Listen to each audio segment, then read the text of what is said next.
देख रहे हैं कशिश न्यूज, आपके साथ मैं हूं शर्मिला चौहान। बिहार की तमाम बड़ी खबरों के साथ करेंगे बुलेटिन की शुरुआत। तो बड़ी खबर और पहली खबर पटना से, जहां बिहार में कोरोना संक्रमितों की संख्या पहुंची 14,330। बता दें कि हाईकोर्ट ने केंद्र और राज्य सरकार से जवाब तलब किया है। पीआईएल पर सुनवाई करते हुए कोर्ट ने सरकार से मांगा जवाब। आपको बता दें कि 24 जुलाई को होगी अगले मामले की सुनवाई।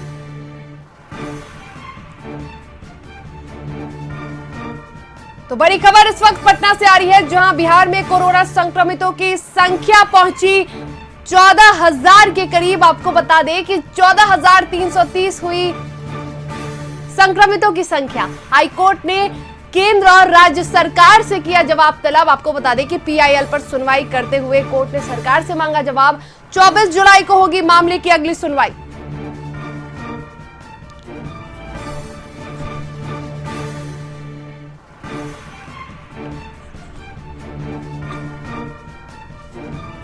तो बता दें कि पटना से बड़ी खबर आ रही है, जहां बिहार में कोरोना संक्रमितों की संख्या 14,330 हो चुकी है। इस पे अधिक जानकारी के लिए हमारी संपादक संतोष सिंह जी जुड़े हुए हैं। अधिक जानकारी के लिए संतोष जी, बिहार में अब कोरोना संक्रमितों की संख्या 14,000 हो चुकी है और हाईकोर्ट ने इस पर केंद्र और राज्य सरकार से जवाब तलब किया है। देखिए, जिस तरीके से लगातार कोरोना के मरीजों की संख्या बढ़ रही है और ये सिर्फ आधिकारिक तौर पर हम कह सकते हैं 14,000 मरीजों की संख्या है, लेकिन टेस्ट का अगर हम टेस्ट को लेकर बात करें तो लगातार सवाल उठते रहे कि बिहार में टेस्ट सही तरीके से नहीं हो रहा। टेस्ट जितने लोगों को होनी चाहिए वो नहीं हो पा रही है। उसी को लेकर एक जनहित याचिका दायर की है और उस याचिका की आज चीफ जस्टिस पटना हाईकोर्ट ने सुनवाई की और सरकार से 24 जुलाई तक अपना मंतव्य देने को कहा है। लेकिन इन सबसे इतर बात यह है कि जिस तरीके से पूरे बिहार में कोरोना फैल रहा है और धीरे धीरे कोरोना एक महामारी का रूप धारण न कर ले, इसकी संभावना जताने जाने लगी है और इसको लेकर टेस्ट काफी जरूरी है। बिना टेस्ट किए हुए अब इस बीमारी को रोका नहीं जा सकता है और ये चीजें अब सामने आने लगी कि जो भी राज्य जिस तरीके से टेस्ट की संख्या में लगातार वृद्धि की, उनका रिकवरी रेट तो सब जगह एक ही तरह का है, लेकिन कोरोना के प्रभाव को रोकने में कामयाब हुई है वो राज्य। बिहार में हालांकि 2 लाख से अधिक टेस्ट हो चुके हैं, फिर भी 12 करोड़ की आबादी में 2 लाख से 2.5 लाख टेस्ट कोई मायने नहीं रखता है और यही वजह है कि लगातार सरकार पे इस तरह के आरोप भी लग रहे हैं कि टेस्ट को लेकर सरकार गंभीर नहीं है और जो आए दिन जिस तरीके से कानून बनाए जा रहे हैं और जिसके सहारे टेस्ट को लेकर नियमावली बनाई गई है, इसमें आए दिन संशोधन हो रहा है। बिल्कुल। और इसकी वजह से लोगों को परेशानी हो रही है। जहां पे भी जाइए टेस्ट को लेकर, आरा में आज टेस्ट नहीं हो रहा है। जो पहले अनुमंडल और जिला मुख्यालय में टेस्ट होता था, अधिकांश सेंटर बंद हो गया है। एनएमसीएच में टेस्ट की स्थिति यह है कि लंबी लाइनें लगी रहती है, दिन भर लोग वहां पे खड़े रहते हैं, टेस्ट नहीं हो पा रहा है। यही स्थिति जो पाटलिपुत्र अशोका होटल को उन्होंने बनाया है टेस्टिंग सेंटर, वहां भी वही स्थिति है। तो ये चीजें लगातार सामने आ रही है कि बिहार में टेस्ट नहीं हो रहा है और इसी को लेकर ये याचिका जारी है और अब 24 जुलाई को इस पर सुनवाई होगी। जी संतोष जी, जैसा कि आपने कहा कि आए दिन नियमों में संशोधन होता रहा है। पहले टेस्ट जांच ज्यादा होता था, क्वारंटाइन प्रखंड में भी होता था, बहुत सारी चीजें थी। मैं चाहूंगी कि एक बार जो आखिरी नियम में जो बदलाव किया गया है जांच को लेकर, आप वो एक बार बताएं, जो अभी आखिरी नियम बदला गया है जांच को लेकर। पहले ये था कि अगर आपके परिवार में किसी को कोरोना हो गया तो सारे परिवार के लोगों का कोरोना टेस्ट होता था। अब वो चीज नहीं है।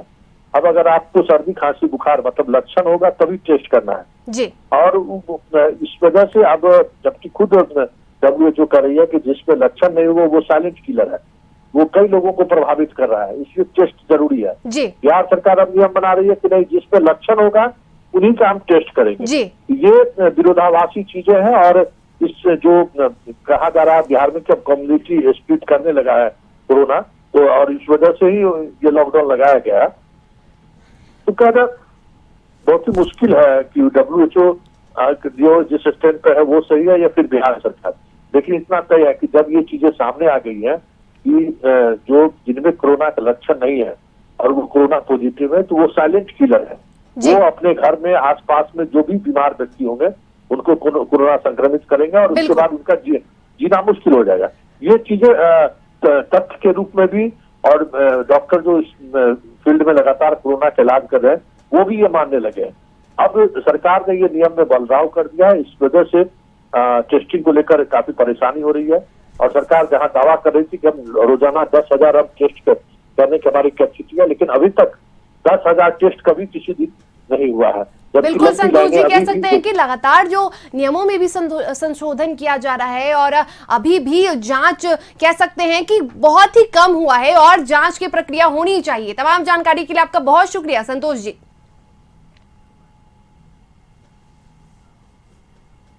अगली खबर पटना से है, जहां राज्य में आज फिर 352 कोरोना मरीजों की पुष्टि हुई है। आपको बता दें कि बिहार में कोरोना संक्रमितों की संख्या अब 14,330 हो चुकी है। इसमें सबसे ज्यादा भागलपुर में 84 संक्रमित मरीजों की पुष्टि हुई है और पटना से 73 नए कोरोना पॉजिटिव मरीजों की पुष्टि हुई है। और इस पर अधिक जानकारी के लिए हमारे साथ पटना से हमारे वरिष्ठ सहयोगी मरगूब आलम फोन लाइन से जुड़े हुए हैं। मरगूब जी, अब कह सकते हैं कि जिस तरीके से कोरोना ने पूरे राज्य को अपने जद में ले लिया है, अब लगातार कोरोना संक्रमित मरीजों की संख्या आए दिन बढ़ती जा रही है और अब 352 कोरोना मरीजों की आज पुष्टि हुई है और इसके साथ 14,000 आंकड़ा हो चुका है कोरोना का। यहाँ देखिए, निश्चित तौर पर साल इसे ही देखते हुए पटना सहित लगभग 13 से 15 जिले अभी लॉकडाउन की स्थिति में है। 10 जुलाई से लेकर 16 जुलाई तक पहला जो अपडेट है, उस अपडेट में 300 से ज्यादा 349 मरीज अभी आए हैं, जिनमें से 84 सबसे ज्यादा भागलपुर में है, 73 पटना में है। ये इन दोनों की संख्या बहुत ज्यादा है और पटना में लॉकडाउन का असर भी देखने को मिल रहा है, जैसा निश्चित तौर पर हमारे कई संवाददाताओं ने खबर भेजा है। देखिए, अब जो स्थिति हमें पहले दिन जो हालात लगे पटना में, शायद लोगों को अब इस बात का एहसास हुआ है कि हम गलती करने जा रहे हैं और अगर अभी नहीं संभले तो हालात और भयावह होंगे। तो पटना में हमने ये देखा कि सड़कों पर वही लोग निकल रहे हैं जो अत्यावश्यक काम से जा रहे हैं, अन्यथा लोगों ने निकलना बंद किया है। बाईपास का देखिए, हमने जो खबरें चलाई हैं, पटना बाईपास है बिल्कुल सन्नाटा है, लोग नहीं निकल रहे हैं। आपको पता होगा कि कल और परसों मैंने दोनों दिन खबरें चलाई, पटना बाईपास में पूरी जाम की हालत थी। तो बिल्कुल जो हालात है, उस हालात को काबू करने के लिए, इस चैन को तोड़ने के लिए, संक्रमण का चैन तोड़ने के लिए इस तरह का लॉकडाउन लगाया गया है। मरगूब जी, एक और सवाल पूछना चाहूंगी कि जिस तरीके से पटना हॉटस्पॉट बन रहा है, उसके साथ ही अब भागलपुर भी हॉटस्पॉट बनने की कगार पे, जिस तरीके से तेजी से वहां पे संक्रमित मरीजों की लगातार पुष्टि हो रही है। यहाँ देखिए, बिल्कुल पटना और भागलपुर इन दोनों के बारे में अगर बात करें तो पिछले 3 दिनों में सबसे ज्यादा संक्रमित मरीजों की संख्या यही मिली है। उसके बाद अगर आप बात करेंगे तो बेगूसराय, वैशाली, तो लगभग स्थिति सब जगह वही है। कुछ जिले ऐसे हैं जहां संक्रमित पॉजिटिव मरीजों की संख्या हालांकि कम है और वहां मिल भी रहे हैं लोग कम, लेकिन इसका ये मतलब नहीं है कि इस पूरी स्थिति से आंख मोड़ लिया जाए। कहीं ना कहीं संयम रखने की जरूरत है, कहीं ना कहीं लड़ने की जरूरत है और सड़क पर तभी निकले जब बहुत अत्यावश्यक काम हो। कथित न्यूज भी सभी लोगों से यही अपील करता है कि आप तभी निकले जब बहुत अत्यावश्यक काम हो और लॉकडाउन का जितना ज्यादा पालन करेंगे आप उतना ज्यादा सेफ रहेंगे। और मैं लगातार बोलता हूँ, अगर एक व्यक्ति सेफ है तो 10 सेफ है, 10 सेफ है तो 100 सेफ है और अगर 100 सेफ है तो 1000। बिल्कुल अमरगुप्त जी, जिस तरीके से हम लोगों को यही अपील करेंगे कि लॉकडाउन के साथ तमाम नियमों का आप पालन करें, तभी आप सतर्क और सुरक्षित रहेंगे। तमाम जानकारी के लिए बहुत शुक्रिया आपका मरगुब। बिहार लोजपा संसदीय बोर्ड की बैठक में 94 सीटों पर बूथ लिस्ट वेरीफाई किया गया है। बाकी बची 149 सीटों पर जल्द सूची वेरीफाई कर जमा किया जाएगा। ये जानकारी चिराग पासवान ने दी है। वहीं आरजेडी के बाद लोजपा ने भी कोरोना काल में चुनाव को लेकर चिंता जताई है। चिराग पासवान ने कहा कि कोरोना के प्रकोप से बिहार ही नहीं पूरा देश प्रभावित है। कोरोना के कारण आम आदमी के साथ केंद्र और बिहार सरकार का आर्थिक बजट भी प्रभावित हुआ है। ऐसे में चुनाव से प्रदेश पर अतिरिक्त आर्थिक बोझ पड़ेगा। संसदीय बोर्ड के सभी सदस्यों ने इस विषय पर चिंता जताई है। चुनाव आयोग को भी इस विषय पर सोचकर निर्णय लेना चाहिए। कहीं ऐसा ना हो कि चुनाव के कारण एक बड़ी आबादी को खतरे में झोंक दिया जाए। इस महामारी के बीच चुनाव होने पर पोलिंग परसेंटेज भी काफी नीचे जा सकते हैं, जो लोकतंत्र के लिए ठीक नहीं है। और इस पर अधिक जानकारी के लिए हमारे साथ पटना से हमारे सहयोगी शैलेंद्र साहिल फोन लाइन से जुड़े हुए हैं। शैलेंद्र जी, और लगातार लोग जितने भी विपक्ष के नेता हैं वो चुनाव स्थगित करने की मांग कर रहे हैं और चिराग पासवान ने भी कहा कि अभी इस हालत में चुनाव करवाना ठीक नहीं है। देखिए, चिराग पासवान का जो बयान है वो बयान सिर्फ चुनाव आयोग के लिए नहीं है जी। ये बयान, इस बयान के मतलब को आप देखेंगे तो इस बयान का मतलब सीधे तौर पर सीएम नीतीश कुमार को निशाना साधना है, क्योंकि एनडीए के जितने लोग हैं या एनडीए समर्थक हैं वो कह रहे हैं कि चुनाव होना चाहिए। यदि चुनाव आयोग तैयारी करती है तो वो चुनाव के लिए तैयार है, बिल्कुल। लेकिन जो महागठबंधन के लोग हैं वो कह रहे हैं कि चुनाव नहीं, पहले कोरोना को लेकर के सरकार तैयारी करे, उसके बाद चुनाव पर सोचना चाहिए। तो मतलब साफ है कि चिराग पासवान ने जो बयान दिया है वो बयान नीतीश कुमार को साधने के लिए है, ना कि चुनाव और चुनाव आयोग से उस बयान का वो नीतीश कुमार को लगातार बताना चाह रहे हैं कि कहीं न कहीं वो उनके विरोध में खड़े हैं, उनकी नीतियों के खिलाफ चिराग पासवान। और ये लगातार बता रहे, पिछले कई कार्यक्रम हुए, बैठकें हुई पार्टी में, और जिस तरीके से रामविलास पासवान का बयान आता है, चिराग पासवान कर रहे हैं उनकी वो पार्टी के राष्ट्रीय अध्यक्ष। तो ऐसी परिस्थिति में ये साफ तौर पर देखिए, ये मान लेना चाहिए कि जदयू और लोजपा के बीच में जो टकराहट है या दूरियां है, पहले टकराहट अभी खुल करके सामने नहीं आई है, लेकिन दूरियां दोनों दल में साफ तौर पर दिखाई दे रही है। इस दूरियों का ही नतीजा है कि चिराग पासवान इस तरीके का बयान देते हैं और कहते हैं कि चुनाव अपने समय पर न हो। बिल्कुल बिल्कुल शैलेंद्र, तमाम जानकारी के लिए आपका बहुत शुक्रिया।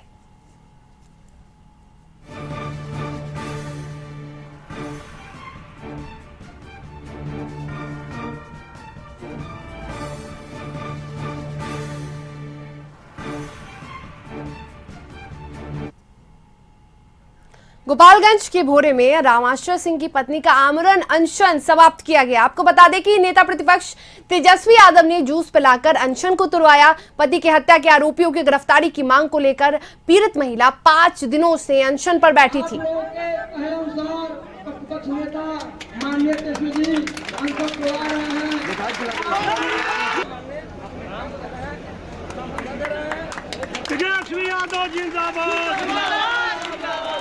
खोले दोस्तों, ये इन लोगों ने देख लिया, इनको देखा नहीं गया और इन लोगों ने ठीक है, आप लोगों के कहे अनुसार प्रतिपक्ष नेता माननीय तेजस्वी जी अंक तोड़ा रहे हैं।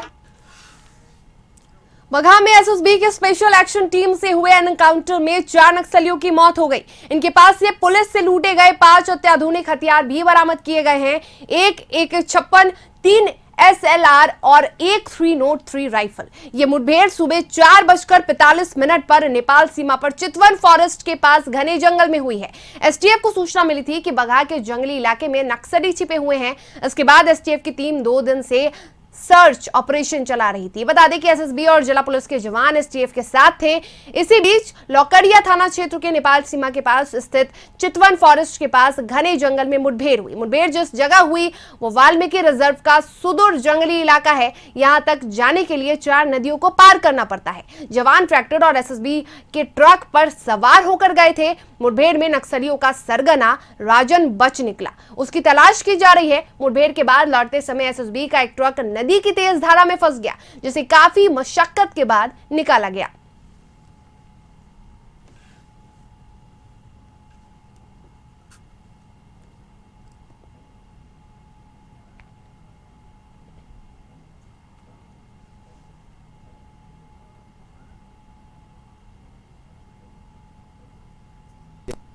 हमारी बगहा पुलिस के द्वारा एक काफ़ी अच्छी कार्रवाई हुई है।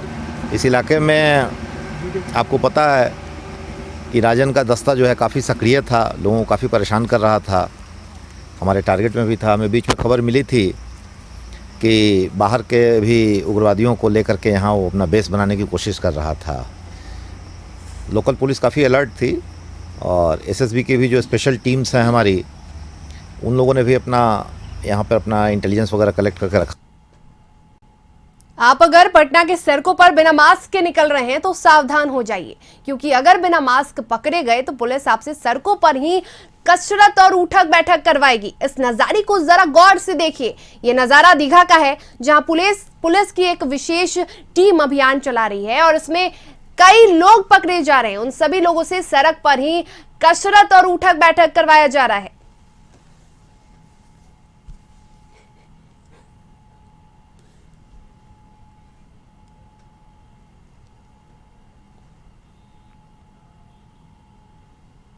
राजधानी पटना में आज फिर से एक हफ्ते का लॉकडाउन लगाया गया है। 16 जुलाई तक लगे लॉकडाउन में लोगों को घरों से निकलने पर पाबंदी है। बेवजह निकलने वालों पर प्रशासन कार्रवाई करेगी। वहीं जरूरी सामानों की खरीदारी करने के लिए सुबह 6 बजे से लेकर सुबह 10 बजे तक और शाम 4 बजे से लेकर शाम 7 बजे तक लोगों को घर से निकलने की छूट होगी। गाड़ियों का परिचालन इसी अवधि में किया जाएगा। वहीं सरकारी और निजी कार्यालय को भी बंद किया गया है। जरूरी सेवाओं से जुड़े हुए सरकारी कार्यालयों को ही खोलने की सरकार की तरफ से छूट दी गई है। पटना में पहले दिन की लॉकडाउन की तस्वीरों में नियम का पालन होते हुए दिख रहा है। मंडियां बंद हो गई हैं। सड़कों पर गाड़ियों का परिचालन ना के बराबर हो रहा है। लोग घरों से अगर निकल रहे हैं तो जरूरी कारणों के साथ ही और नियम तोड़ने वालों पर प्रशासन की कड़ी नजर है।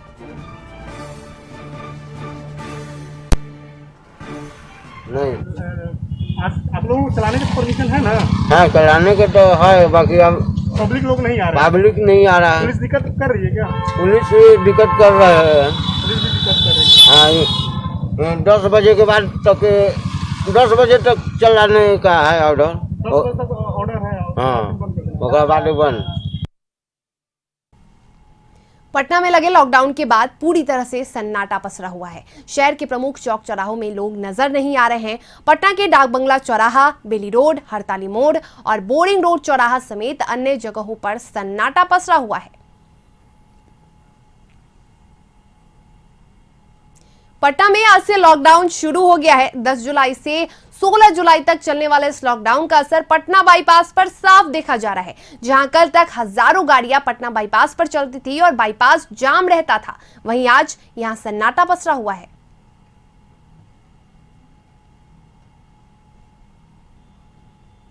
वक्त है एक छोटे से ब्रेक का। खबरों का सिलसिला लगातार जारी है। ब्रेक के बाद आपका स्वागत है। खबरों में आगे बढ़ेंगे। पटना जिले के बाढ़ में पुनः लॉकडाउन को लेकर आज सुबह से ही बाढ़ प्रशासन अलर्ट है। अनुमंडल अधिकारी सुमित कुमार के नेतृत्व में बाढ़ प्रशासन की पूरी टीम ने शहर भ्रमण कर माइकिंग सिस्टम के जरिए दुकान खोलने की तौर तरीकों को समझाते नजर आए। इस दौरान बगैर मास्क लगाए 32 लोगों से 1600 रुपए जुर्माने का भी वसूली किया गया। वहीं बगैर हेलमेट के गुजर रहे वाहन चालकों को भी सख्त हिदायत दे दी गई कि यदि अगली बार से हेलमेट लगाना भूले तो प्रशासन के द्वारा कठोर कदम उठाना पड़ेगा। बाढ़ अनुमंडल अधिकारी सुमित कुमार ने बताया कि पुनः लॉकडाउन के दौरान कुछ आवश्यक शर्तों के साथ दुकानों को खोलने की इजाजत दी गई है, जिसमें आवश्यकता में शुमार फल, दूध, सब्जी, मीट, मछली आदि की दुकानें सुबह 6 बजे से सुबह 10 बजे तक और फिर शाम 4 बजे से शाम 7 बजे तक ही खोली जाएंगी। उसके बाद जो भी दुकानें खोले हुए पकड़े जाएंगे उन पर कड़ी कार्रवाई होगी।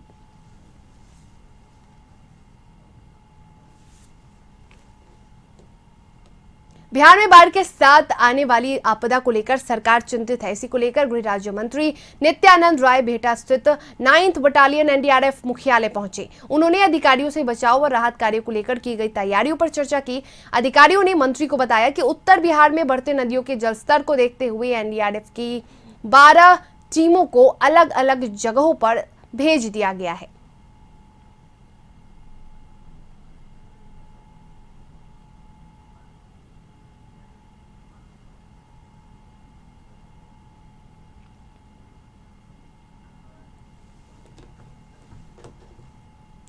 नेपाल के तराई क्षेत्र में लगातार बारिश से कोसी के जलस्तर में भारी वृद्धि होने की संभावना है, जिसके चलते तटबंध के आसपास के लोग दहशत ज़दा हैं। आपको बता दें कि आज सुबह से ही कोसी के जलस्तर में लगातार वृद्धि हो रही है।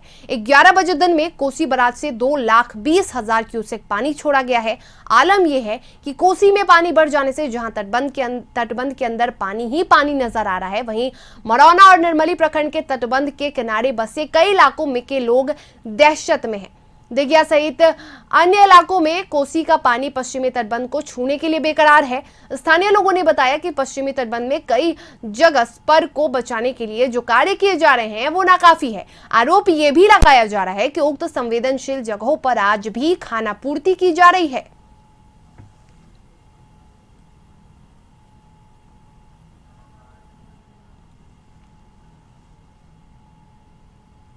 नेपाल के तराई क्षेत्र में हो रही बारिश से खगड़िया में बाढ़ का खतरा मंडराने लगा है। जिले के अधिकारियों की माने तो अगर नेपाल में भारी बारिश हुई तो 13 से 14 जुलाई तक जिले में कोसी और बागमती उफान पर होगी और जिले में बाढ़ जैसे हालात हो जाएंगे। एडीएम शत्रुंजय मिश्रा ने संभावित बाढ़ के खतरे के मद्देनजर जिला को हाई अलर्ट पर रखा है। संभावित बाढ़ से जिले में करीब 44 पंचायत के 120 गांव के 1,22,000 आबादी प्रभावित होगी।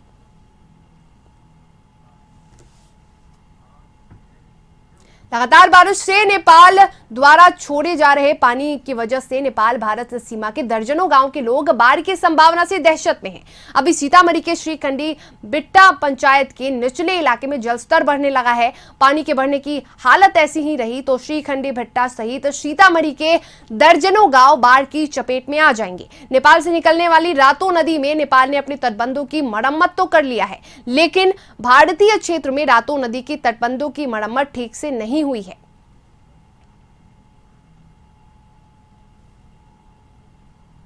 गया के मुफस्सिल थाना क्षेत्र के भेड़िया गांव में बीती रात आपसी विवाद में दरिंदे पति ने पत्नी को एसिड अटैक कर जान लेने की कोशिश की, जिससे वो बुरी तरह से झुलस गई। गंभीर अवस्था में महिला को गया के जयप्रकाश नारायण अस्पताल में भर्ती कराया गया, जहां उसकी स्थिति गंभीर बनी हुई है। घायल महिला के पुत्र के अनुसार आए दिन उसके पिता किसी न किसी बात को लेकर उसकी मां के साथ मारपीट करता था। वहीं आरोपी पति को ग्रामीणों ने पिटाई करने के बाद पुलिस के हवाले कर दिया है।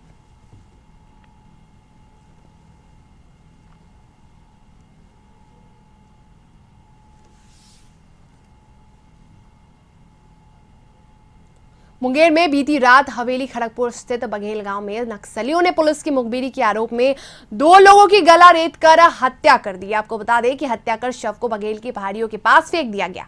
घटना की सूचना मिलते ही पुलिस मौके पर पहुंचकर छानबीन में जुट गई। बता दें कि मरने वालों में एक बघेल निवासी ब्रजलाल टुडू था तो दूसरा जटातरी गांव निवासी अर्जुन राय था।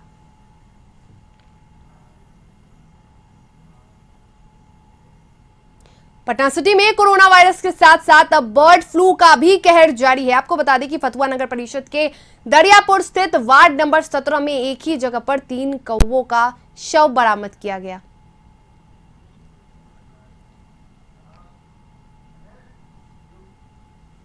सीतामढ़ी के नगर थाना क्षेत्र के महसौल पूर्वी में 2 टुकड़ी आम के पैसे के विवाद में एक बच्चे की जान चली गई। विवाद मात्र 1000 रुपए का था। आम के बकाए पैसे को लेकर दोनों पक्षों में 2 बार विवाद हुआ। विवाद इतना बढ़ गया कि हिंसक मारपीट हुई और बीच बचाव के क्रम में एक बच्चे को गहरी चोट लगी और उसने अपनी जान गंवा दी। घटना में 2 अन्य लोग भी घायल हुए हैं। एक का इलाज सीतामढ़ी के सदर अस्पताल और दूसरे का इलाज निजी अस्पताल में जारी है। फिलहाल पुलिस मामले की जांच में जुटी है। छपरा के तरैया थाना क्षेत्र के पोखरेरा गांव में आपसी विवाद को लेकर छोटे भाई ने बड़े भाई को चाकू मारकर मौत के घाट उतार दिया। जानकारी के अनुसार महिलाओं के आपसी विवाद में छोटा भाई मदन पासवान और उसका साला दोनों ने मिलकर बड़े भाई को चाकू मार दिया। मौके पर पहुंची पुलिस घायल को रेफरल अस्पताल में भर्ती करवाई है, जहां इलाज के दौरान उसकी मौत हो गई। फिलहाल पुलिस आरोपी को गिरफ्तार करने में जुटी है।